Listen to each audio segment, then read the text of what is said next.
सबसे तीखे सवाल जिनका देना पड़ेगा जवाब। राजनेताओं का हर राज होगा बेपर्दा। आज तक की पॉलिटिकल इन्वेस्टिगेटिव टीम इंटेरोगेट कर रही है राजनीति के दिग्गजों को। आज की पीआईटी है अंजना ओम कश्यप, अशोक सिंघल और पुण्य प्रसून वाजपेयी। इनके सामने है बीजेपी के नेता यशवंत सिन्हा। यशवंत सिन्हा जी, आजादी के बाद सबसे रोमांचित करने वाला चुनाव चल रहा है और आप उससे बाहर हैं। शायद इसीलिए कि सबसे रोमांचित करने वाला चुनाव चल रहा है, लेकिन चुनाव जो सबसे रोमांचित करने वाला है वो एक शुरुआत है, क्योंकि चुनाव के जब नतीजे आ जाएंगे तो बहुत सारी चीज़ें फिर शुरू होंगी। और चुनाव नहीं लड़ने का फैसला मेरा जो था वो बिल्कुल उसी तरह का व्यक्तिगत फैसला था जैसे आज से लगभग 30 साल पहले मैंने तय किया था कि मैं आईएएस की नौकरी छोड़ दूंगा। लेकिन क्या आपने एक मैसेज दिया है पार्टी के जो दूसरे नेता है, आपने कहा कि उम्र को देखते हुए आपने फैसला लिया, ये भी बात आई थी कि उम्र हो गई है, आपसे ज़्यादा तो अडवाणी हैं, जोशी हैं, क्या आप एक मैसेज देना चाहते हैं कि आप युवाओं को कमान सौंपिए और जो बड़े हैं पार्टी से बाहर हो जाइए या रिटायरमेंट ले लीजिए?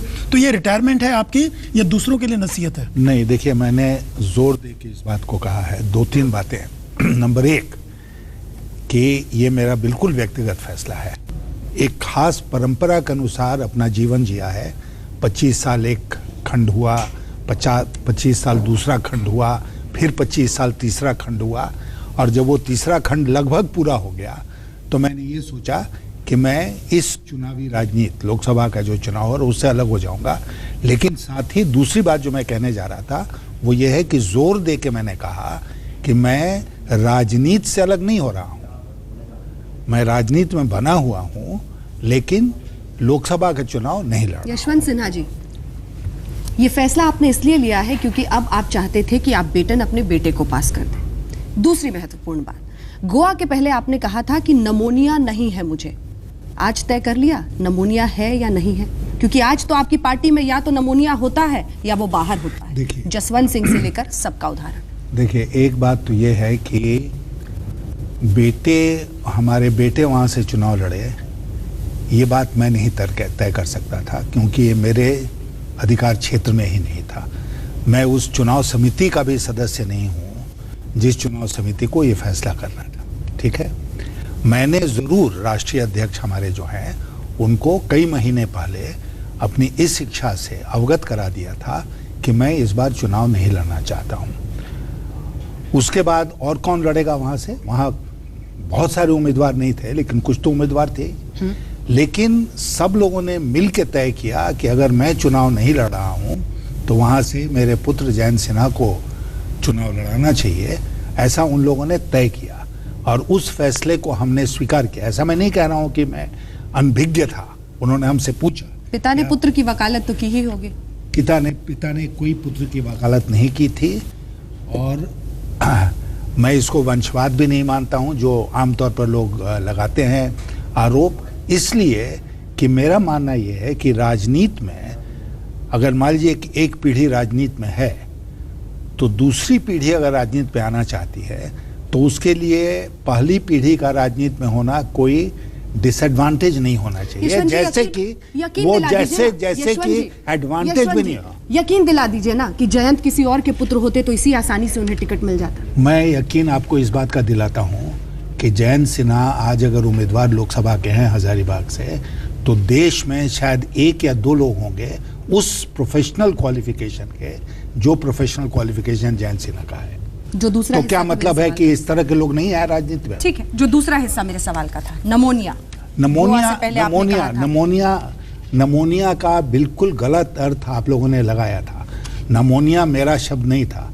नमोनिया शब्द का प्रयोग, आपको याद होगा कि रेणुका चौधरी कांग्रेस पार्टी की प्रवक्ता थी, रेणुका चौधरी ने यह आरोप लगाया था कि लोगों को नमोनिया हो रहा है आज के दिन, और वो मेरे दिमाग में घूम रहा था। तो मैंने कहा मैं व्यक्तिगत कारणों के चलते गोवा नहीं जा रहा हूँ।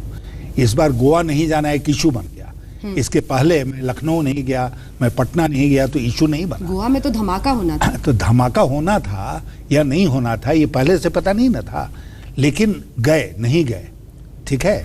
तो नहीं गए तो उन्होंने पूछा आप नहीं गए, तो मैंने कहा हाँ, मुझे नामोनिया नहीं हुआ है, कि मैं बीमार नहीं हूं किसी तरह से भी।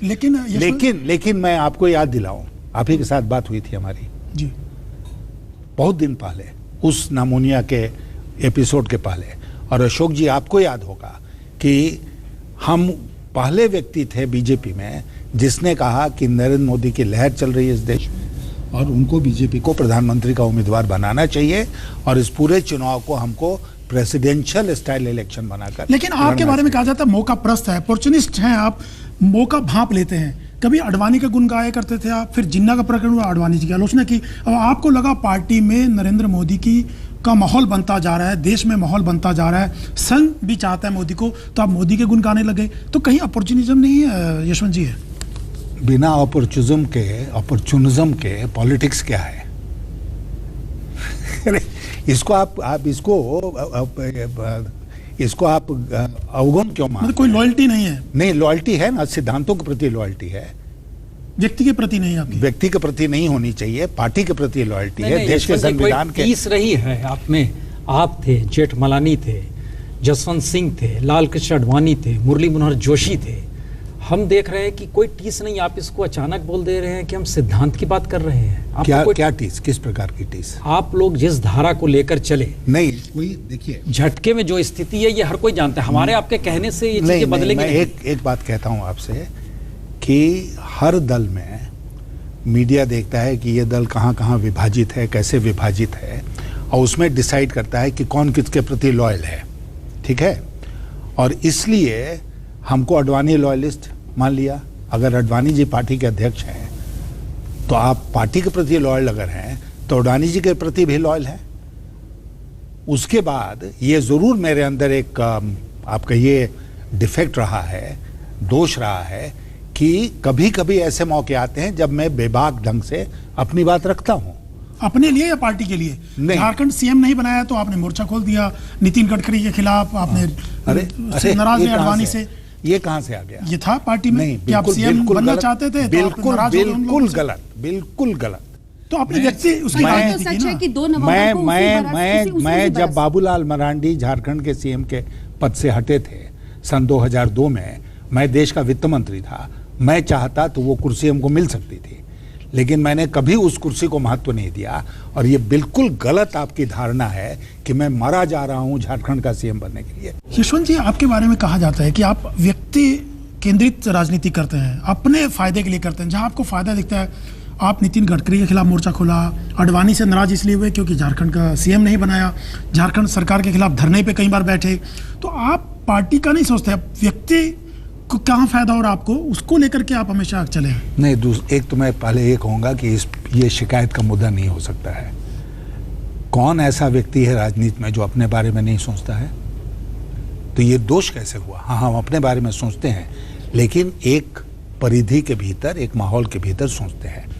और कभी भी जब मौका आया है तो मैंने पार्टी को ज़्यादा महत्व दिया है, अपने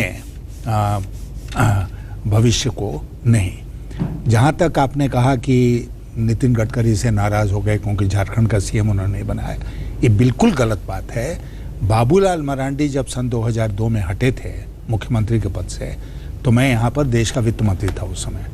मेरे लिए बहुत ही आसान कदम होता कि मैं कहता कि बाबूलाल मरांडी हट रहे हैं इसलिए हम वहाँ जाना चाहते हैं मुख्यमंत्री बनकर। मैं नहीं गया। ये अगर धारणा आपके मन में है कि मैं झारखंड का मुख्यमंत्री बनने के लिए मरा जा रहा हूँ, तो बिल्कुल इसको अपने मन से। अडवाणी से नाराज होते हैं, नहीं, अडवाणी ले आते हैं, अडवाणी का गुणगान करते रहते थे। इसलिए गुणगान करना और ये करना, देखिए मैं बेबाक बोलता हूँ कभी कभी, जब मुझे लगता है कि इस मुद्दे पर बोलना चाहिए तो मैं बोलता हूँ।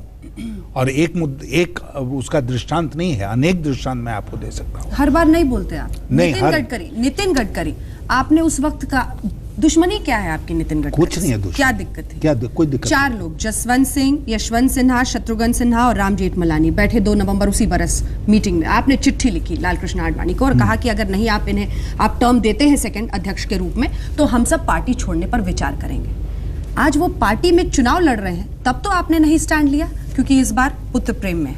नहीं, देखिए ऐसा है कि वो चुनाव लड़ रहे हैं, एक उम्मीदवार हैं, जैसा आपने कहा पुत्र प्रेम में हमने अपने पुत्र को उम्मीदवार बना दिया।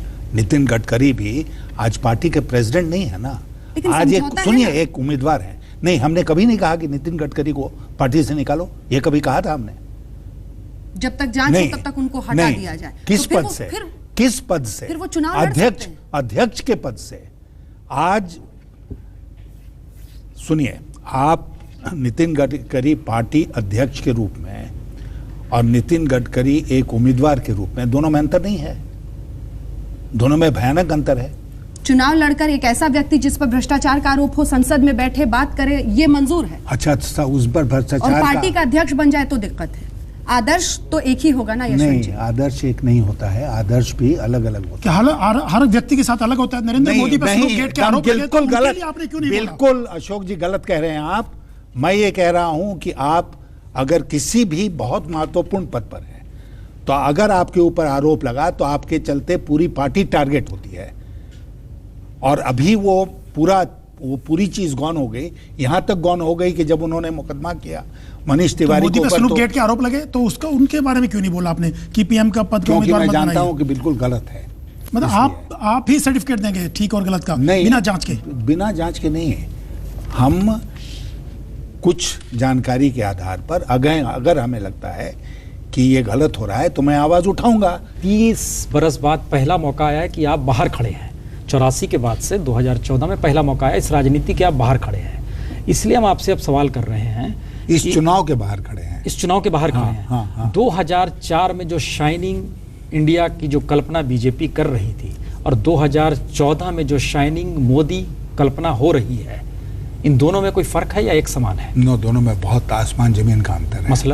मसलन कि शाइनिंग इंडिया का जो नारा था वो इस माने में गलत था कि भारत जैसे देश में आप शाइनिंग इंडिया का नारा लेकर चुनाव में नहीं जा सकते। ठीक है। हमको सर्दी जुकाम हुआ है तो हम सरकार के ऊपर उसका दोष डालेंगे। चुनाव के दिन अगर हमारी तबीयत ठीक नहीं है तो हम सरकार को कोसते हैं। कोई अंतर नहीं, अच्छे दिन आने वाले हैं और शाइनिंग इंडिया में नहीं, कोई अंतर क्योंकि नहीं।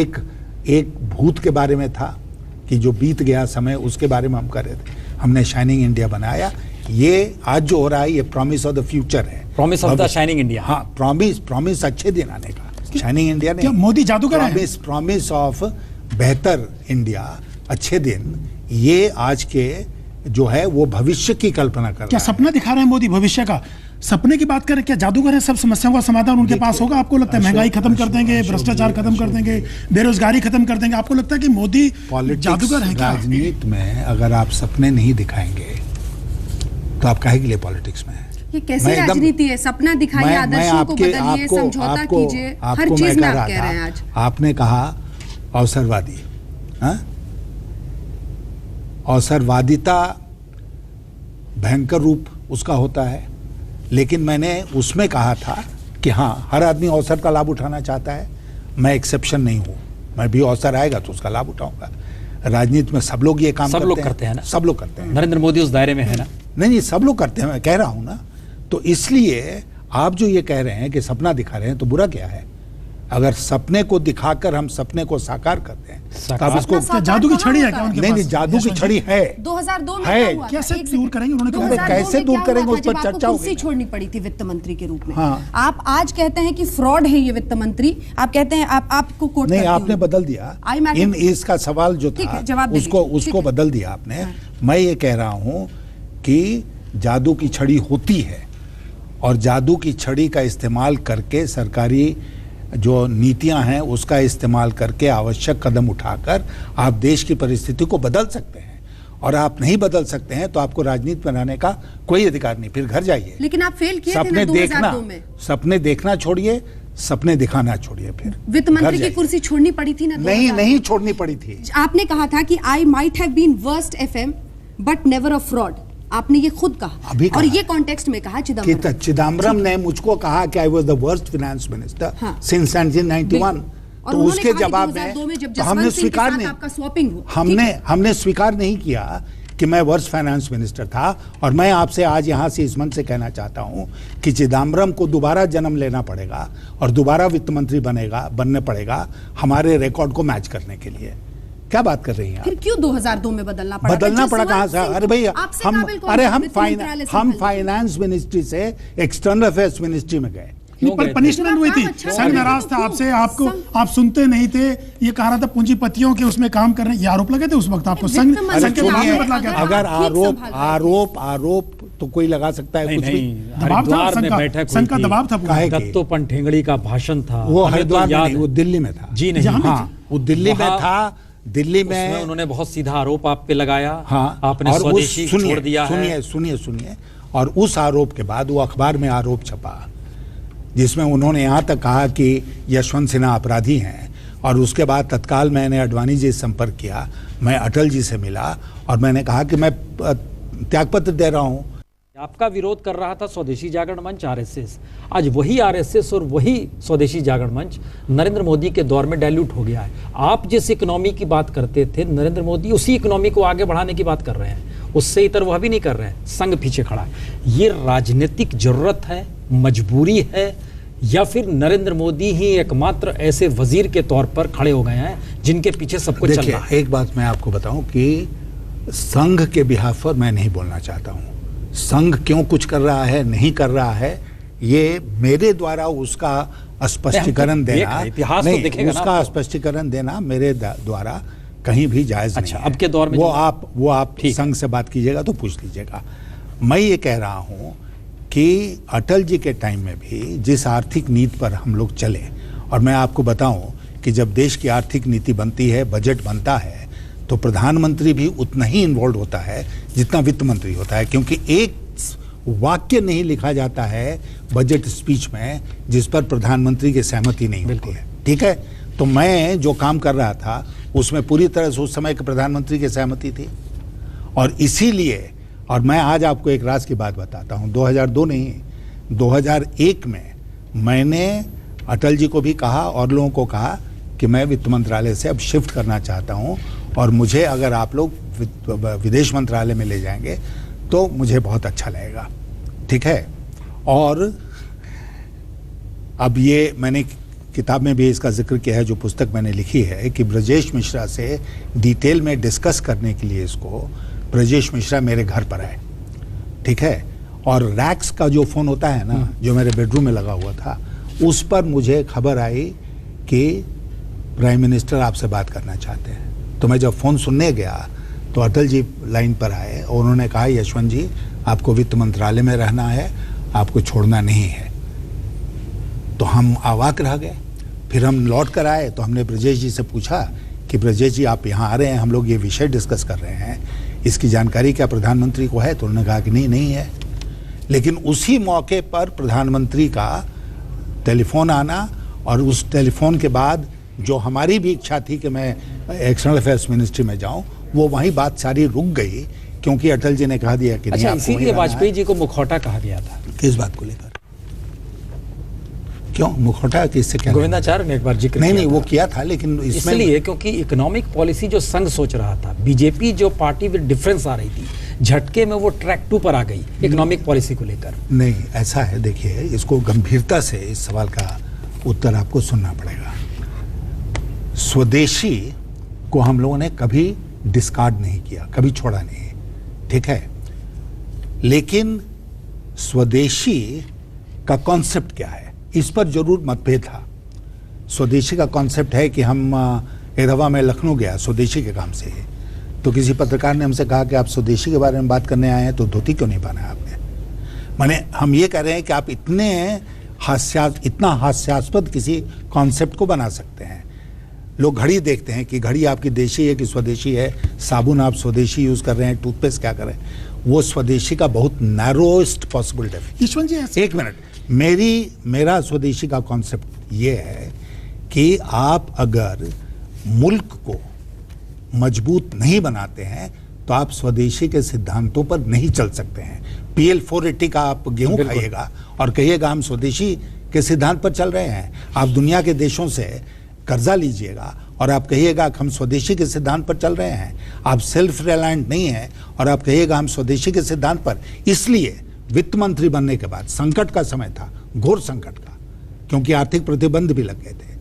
हमने जो नीति रखी वो ये रखी कि भारत को मजबूत बनाओ आर्थिक दृष्टिकोण से। पर यशवंत जी उससे इतना डर जानकार आपकी हैं चिंता आप, है, इतना ज्ञानी हैं, इतना कैपेबल हैं, वाजपेयी भी खुश थे, पार्टी भी खुश थी, तो 2004 आप टॉप 4 मंत्रियों में आपकी गिनती होती थी, टॉप 4 नहीं, वाजपेयी था गवर्नमेंट मैं, गिनती नहीं होती थी। थे आप। हाँ, था। उसके बाद पार्टी में कोई पद क्यों नहीं दिया गया? आप तरसते रहे पार्टी के पद के लिए, पार्टी ने क्यों उपयोग नहीं किया? यशवंत जी आप नाराजगी व्यक्त करते रहे, गाए बगाए, कभी लेटर लिख दिया, कभी दुख दर्द रोते रहे 4 लोग बैठ करके सेंट्रल हॉल में या कहीं भी, तो क्यों पार्टी ने उपयोग ही नहीं समझा आपको? क्या वजह रही, क्यों कोई पद नहीं दिया? ना जनरल सेक्रेटरी बनाया, ना ही कुछ किया, प्रवक्ता बनाया था वो भी एक बार छीन लिया गया था आपसे झारखंड पे बयान देने के कारण। देखिए ऐसा है कि आपने ठीक कहा कि जो कैबिनेट कमेटी ऑन सिक्योरिटी थी जिसमें 4 टॉप मंत्री प्रधानमंत्री जी के साथ बैठते थे, उसमें मैं था, जब वित्त मंत्री था तब भी और जब विदेश मंत्री था तब भी। उसके बाद 2004 के बाद मैं बराबर पार्टी की तरफ से जब भी आर्थिक मुद्दे आते थे और अक्सर जब विदेश नीति के मुद्दे आते थे मैं बोलता था, पार्टी की तरफ से बोलता था, आज भी बोलता हूं। जब भी आर्थिक विषयों का सवाल उठता है तो और भी कई लोग इसी बीच में बोलने लेकिन लगे। कोर टीम में नहीं थे आप बीजेपी की? नहीं थे, आज भी नहीं है। तो क्यों नहीं? नहीं, क्यों नहीं का क्या जवाब है? क्यों इग्नोर किया? क्यों पार्टी नहीं? ने? क्यों नहीं? हम प्रधानमंत्री को उम्मीदवार हैं। नहीं अलग नहीं, क्यों नहीं? जनरल सेक्रेटरी ने नहीं, आपको बनाया, ओहो, क्यों हम उपयोगी नहीं समझा क्या आपसे, पार्टी ने? अशोक जी, हम आपसे पूछते हैं कि यशवंत सिन्हा आज प्रधानमंत्री पद के दावेदार बीजेपी के क्यों नहीं है? आप होने चाहिए थे। नहीं, आपको लगता है 4 मंत्री थे, 4 मंत्री में आप थे। आपको विदेश मामलों की अरे जानकारी भैया, है, समय के साथ वो एक्सपर्ट हैं, आज भी हैं और उन विषयों पर बोलते हैं, पार्टी हमसे बुलवाती है। दुख है आपको कि पार्टी ने उपयोग नहीं किया ठीक से आपका? नहीं, काहे सिर्फ एक्सपर्ट के रूप में इस्तेमाल किया पार्टी ने हाँ, आपको? तो एक्सपर्ट हैं तो एक्सपर्ट के रूप में इसको आगे इस्तेमाल बढ़ा किया। दीजिए, नेता के हाँ, तौर पर परिस्थिति इस्तेमाल को किया। आगे बढ़ा दीजिए कि हाइपोथेटिकली सही, अगर नरेंद्र मोदी वाकई सरकार बना लेते हैं, आपकी भूमिका क्या होगी? आप फाइनेंस मिनिस्ट्री देख रहे हैं। देखिए, हमारी भूमिका जो होगी, मैं बिल्कुल ईमानदारी से इसका उत्तर दे रहा हूँ, हमारी भूमिका क्या होगी इसमें आने वाले दिनों में पार्टी, प्रधानमंत्री और मेरी तीनों की सहभागिता से ही मेरी आगे आने वाले दिनों की भूमिका तय होगी। फिर भी कुछ तो बात हुई होगी, कुछ नहीं, तो कुछ खिड़की काहे खुला के लिए? होगा, नहीं, कुछ तो खिड़की नहीं, खुली नहीं, होगी, नहीं, कुछ बिल्कुल। अंदाज, मैं कुछ किसी एहसास। से इस विषय पर संपर्क में नहीं हूँ, नहीं, हम 2-3 लेकिन सिर्फ इतना मैं कहना चाहता हूँ कि जो भी हमारी भूमिका होगी उस भूमिका को तय करने में मेरी भी भूमिका। नहीं, आपके पूरा थिंकिंग प्रोसेस हम देख रहे हैं। इस बीच में कुछ चीजें आई, जैसे आरबीआई के गवर्नर हैं रघुमन राजन जो है, उनको लेकर आप बड़े पॉजिटिव रहे। इस बीच में जगदीश भगवती ने जो कुछ लिखा और जो चीज़ सामने आई, अरविंद का भी कुछ कोलंबिया यूनिवर्सिटी के हैं, उनकी भी चीज़ें आई। इकोनॉमिक पॉलिसी की जो पूरा खांचा है जो चल रहा है इस वक्त नरेंद्र मोदी के जहन में, हम देख रहे हैं आप बहुत फिट बैठते हैं, ये सही है क्या, या आप अपने आप को फिट बैठाने की कोशिश कर रहे हैं? मैं आज एक आपसे सच्चाई बताता हूं कि इकोनॉमिक मसले हों या कोई और मसला हो, नरेंद्र मोदी जी और हमारी चर्चा नहीं हुई है। और मैं आपको एक और राज की बात बताऊं कि जब मैं वित्त मंत्री था तो मैं अपने सलाहकार के रूप में रघुराम राजन को लाना चाहता था, लेकिन वो जो सरकारी प्रक्रिया होती है उसमें मामला फंस के रह गया। फिर मैं वित्त मंत्रालय से विदेश मंत्रालय में चला गया। तो रघुराम राजन से मैं प्रभावित हूं।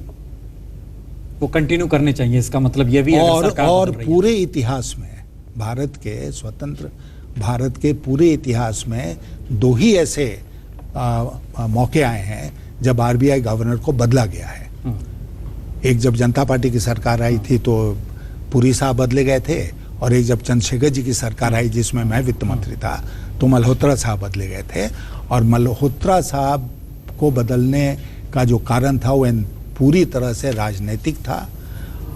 कांग्रेस पार्टी किसी और को लाना चाहती थी, इसलिए उन्होंने प्रधानमंत्री को ऊपर इस बात का जोर बनाया कि उनको बदला जाए, और बदला गया उनको। इस 2 इंस्टेंस के अलावा तीसरा कोई इंस्टेंस। आपने आज बहुत सारे पन्ने खोले, एक पन्ना और खोलिए। जिस समय सोना गिरवी रखने की बात आई, आप चंद्रशेखर जी के साथ थे, और चंद्रशेखर जी कहा जाता है उसमें 2 लोग गए थे बलिया उनसे साइन कराने के लिए। उसमें एक मनमोहन सिंह भी थे विश्व बैंक के अधिकारी के तौर पर, ये सही है क्या? नहीं, मनमोहन उन्होंने सिंह जिक्र किया है कहीं अपनी बायोग्राफी में। मनमोहन सिंह चंद्रशेखर जी के आर्थिक परामर्शी थे।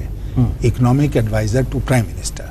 वो साउथ कमीशन जिनीवा से लौट कर आए थे और चंद्रशेखर जी ने उनको अपना आर्थिक परामर्शी बनाया था उस समय।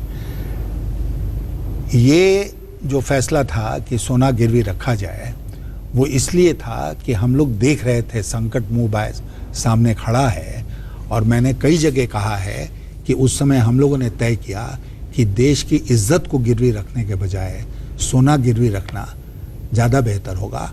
और फर्स्ट इंस्टेंस में हम लोगों ने वो सोना गिरवी रखा जो स्मगलिंग वाला सोना था और स्टेट बैंक के पास पड़ा हुआ था, रिजर्व बैंक का नहीं है, जो हमारे फॉरेन एक्सचेंज में काउंट होता है रिजर्व्स में। स्टेट बैंक स्मगलिंग का जो सोना पकड़ा जाता है ना कस्टम्स के द्वारा, वो सोना स्टेट बैंक में जमा था 20 टन। उसको हम लोगों ने गिरवी रखा था चंद्रशेखर जी के टाइम में, और ये फैसला चंद्रशेखर जी का था और मेरा था। और मैंने बार बार उस फैसले के बारे में कहा है कि अगर हम लोग ऐसा नहीं करते तो हमारी जो देनदारी थी, हमारे ऊपर जो कर्जा था, उस कर्जे को चुकाने में दिक्कत आ सकती थी। और एक बार अगर कर्जा हम नहीं चुकाते, उसमें डिफॉल्ट हो जाता, तो हम बिल्कुल बास्केट केस बन जाते। फिर भारत की जितनी भी साख थी वो समाप्त हो जाती। तो ये कितना सही है कि जिस समय आप वाजपेयी जी के दौर में फाइनेंस मिनिस्टर थे, ब्लैक मनी को लेकर जिक्र हुआ था कि स्विस बैंक में जिनके अकाउंट हैं उनका खुलासा किया जाए। नहीं, खुलासा करने का या लाने की बात नहीं कभी नहीं, बात हुई होती रही, लेकिन खुलासा इसलिए आप नहीं कर सकते थे कि आपके पास इंफॉर्मेशन ही नहीं था, और स्विट्जरलैंड उस समय शेयर करने को तैयार नहीं था आपके साथ अपने बैंकिंग सीक्रेसी लॉज करना चाहता है वो। अब वो करना चाहता है क्योंकि अंतर्राष्ट्रीय स्थिति बदल गई। सारी अंतर्राष्ट्रीय स्थिति सन 2001 के बाद जब ट्विन टावर्स के ऊपर आक्रमण हुआ ना, आतंकवादी हमला हुआ, उसके बाद टेररिस्ट फाइनेंस को कंट्रोल करने के लिए पारदर्शिता का दौर शुरू हुआ अंतर्राष्ट्रीय स्तर पर। उसमें जितने टैक्स हेवंस थे जहां ब्लैक मनी रखा जाता था, जिसमें स्विट्जरलैंड भी है, वहां पर अंतर्राष्ट्रीय अरेंजमेंट्स या समझौते के अंतर्गत उनको खोलना। तो हम भरोसा करें अब 2014 में अगर सरकार बदलती है तो ये लेके आएगी जो मनमोहन सरकार नहीं ला पाई। हम लोगों का वादा है, हम लोगों का वादा है कि हम करेंगे। और आज ही मैं कह रहा था कि इससे कि मान लीजिए कि 748 कितने नाम जो HSBC के अकाउंट होल्डर्स के थे, उसको सरकार ने 3 साल से पेंडिंग है, क्यों नहीं उसने पब्लिक किया अभी तक? क्यों नहीं हर अकाउंट के बारे में अभी आप तक? लोग पब्लिक करेंगे? हम जरूर करेंगे, क्योंकि मुझे नहीं लगता है कि डबल टैक्सेशन अवॉइडेंस एग्रीमेंट इनके ऊपर लागू हो। आपने अटल अडवाणी का युग भी देखा है, नजदीक से देखा है, बहुत उस ग्रुप में थे आप। अब मोदी युग, अटल अडवाणी से मोदी युग, क्या फर्क समझते हैं? आपको लगता है मोदी युग आ चुका है पार्टी में पूरी तरीके से? मोदी, बीजेपी मोदी बन चुकी है? नहीं, एक जमाने में ये भी आरोप लगता था कि बीजेपी वाजपेयी मैं बन गई है, और ये आरोप लगाना बहुत आसान है कि आप किसी एक व्यक्ति को अगर कहीं उम्मीदवार बनाते हैं, उनको प्रोजेक्ट करते हैं, तो ये आरोप लगेगा ही आपके ऊपर कि आप एक व्यक्ति के गिरफ्त में चले गए, सारी पार्टी चली गई। लेकिन अटल जी अडवाणी जी के टाइम में, और खास करके वाजपेयी जी जब देश के प्रधानमंत्री थे, उस समय भी सुशासन मुख्य मुद्दा था। आज भी मोदी जी के टाइम में सुशासन ही मुख्य मुद्दा है। अडवाणी युग खत्म, अब अडवाणी का कोई भूमिका नहीं है पार्टी में? नहीं, भूमिका है, वो जा रहे हैं चुनाव प्रचार में, जा रहे हैं, चुनाव लड़ रहे हैं। क्या भूमिका देखते हैं उनकी आगे? उनकी भूमिका होगी, उनको तय करना पड़ेगा। वो तो प्राइम मिनिस्टर बनना चाहते हैं।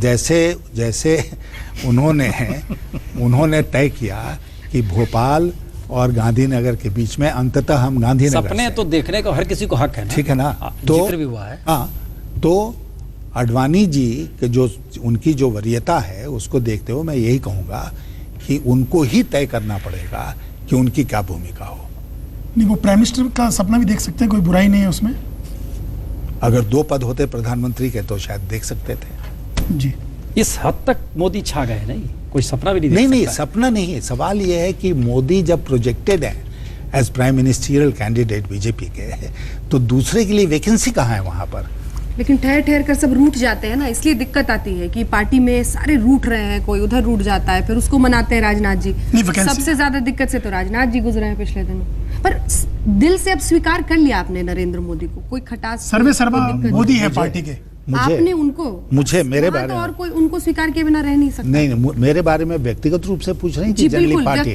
व्यक्तिगत यशवंत सिन्हा जी ने क्या अब समर्पण कर दिया है नरेंद्र मोदी के नाम पर, जैसे बाकियों ने किया है? मोदी को स्वीकार करना और मोदी के सामने समर्पण करना, ये दोनों दो बातें हैं। चलता समर्पण ही लेकिन है। पार्टी ने तो समर्पण कर दिया अब तो यशवंत समर्पण जी, कर- पार्टी ने तो समर्पण कर नहीं, दिया ये है। बिल्कुल गलत है। पार्टी में फैसला करने का एक तरीका है और मैं आपको पूरे विश्वास के साथ कह रहा हूं, अपनी सारी जानकारी के आधार पर उसी तरीके के अनुसार पार्टी में आज के दिन भी फैसले हो रहे हैं और आगे भी होंगे। आपने कहा कोई वैकेंसी नहीं है, 2 पीएम के पद होते तो सोचा जा सकता। अगर कोई बी प्लान बी जिसकी बात करते हैं, अगर फंस गया कहीं पेच, तो क्या फिर अडवाणी सुषमा का चांस बनता है, या सिर्फ मोदी के बिना कोई समझौता ही नहीं है, सरकार बने या ना बने? हमारे पार्टी के प्रवक्ता ने कहा है कि कोई प्लान बी और प्लान सी नहीं है, प्लान ए ही है और प्लान ए ही और कार्यान्वित। अडवाणी सुषमा के लिए कोई वैकेंसी नहीं है फ्यूचर में? वो आप कह रहे हैं, मैं नहीं कह रहा हूँ। यशवंत जी, इस आखिरी हिस्से में हम खत्म करते हुए ये कह सकते हैं कि स्थिति अगर बिगड़ी तो यशवंत सिन्हा पहले शख्स होंगे जो बेबाकी के साथ निकल कर आएंगे, और देश इंतजार भी कर रहा है। बहुत बहुत शुक्रिया, धन्यवाद।